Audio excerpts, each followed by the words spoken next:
Alafia, greetings family. This your boy Obatala, also known as Falowo. I pay homage to my ancestors, my elders, and my teachers, and all who have contributed to everything that I've learned. And today we're going to talk about Obatala. Now you might wonder why I got on these shades. Well, I'm going to tell you why in a minute, you see. But Obatala is coolness. So everything about Obatala is cool. Obatala is the eldest of all the Orisha, and he is said to have the authority to enter Olodumari's house at will. Olodumare is said to be the supreme being in Yoruba thought. So we think about Obatala, we think of the wise elder who exhibits patience because of the depth of his insight due to his experience. Obatala is focus and the embodiment of clarity, purity, intention, and so forth. Now everything around us is actually solidified light and energy. The creator is considered God in Yoruba thought. We say Olodumare, right? So the creation is the mat of Olodumare. It is the mat that Olodumare spreads out to form creation itself. And if you look at the word mat, it's hidden in the word matrix. And the word matrix is another word meaning an enclosure, a womb. So as far as the Yoruba are concerned, we live within a spherical universe in which we happen to be contained within, and so forth. So we talk about Obatala. We're talking about the light. We're talking about that coolness, and we're talking about the wisdom of Olodumare, you see.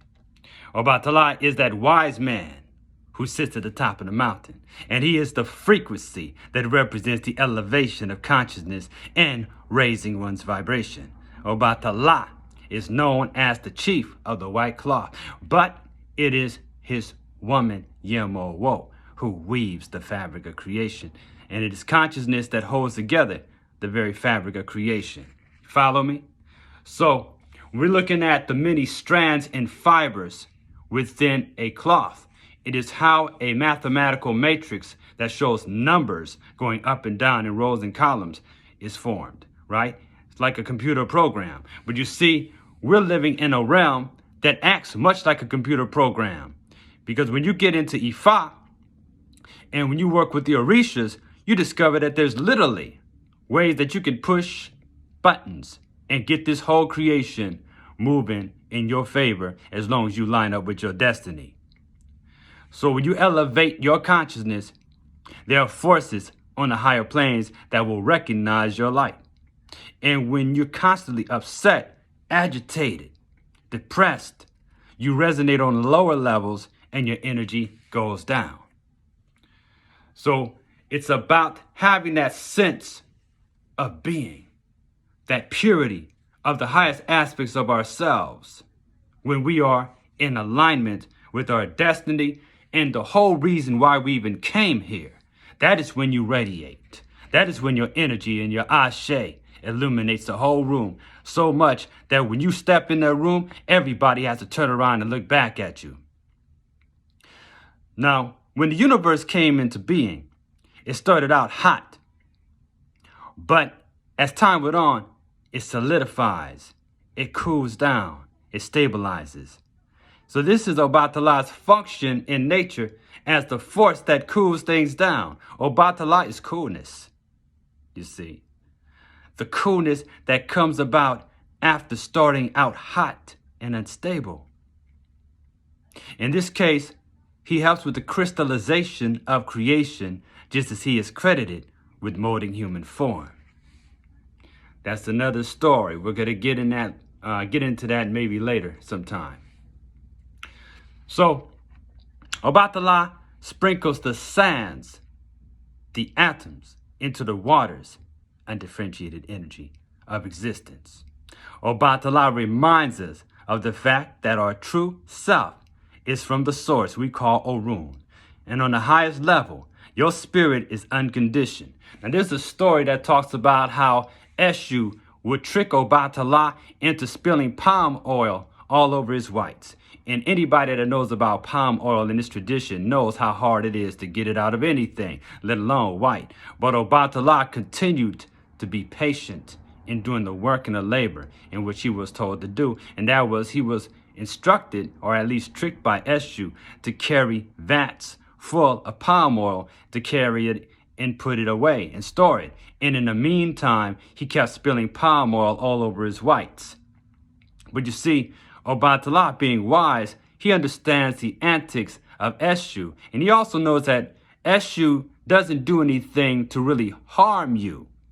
He does things to get you to learn things, right? So they call him the trickster, but he's much more than a trickster, because he's also the one who communicates with all the other Orishas. You have to go through Eshu to communicate with the Orishas. Well, we'll talk about that on another one as well. So Obatala reminds us of the fact that our true self is unconditioned. Your spirit is not conditioned. It is not shaped by the traumas we go through down here in this marketplace that we call Earth. Obatala, he doesn't like no salt. He loves cool water. And when we do libations, we're actually cooling off or cooling down the area so that we can do rituals. That's the reason why we do libations, because that water represents that cooling off the temperature so that we can stabilize our world and move forward. So now, when we work with Obatala, you can give Obatala things like coconuts and take them to a high place like a mountain and leave them there or on the hill. I suggest that for those who are not in the know, you might want to work with the supervision of someone who has been through the initiation of the tradition and so forth. Okay?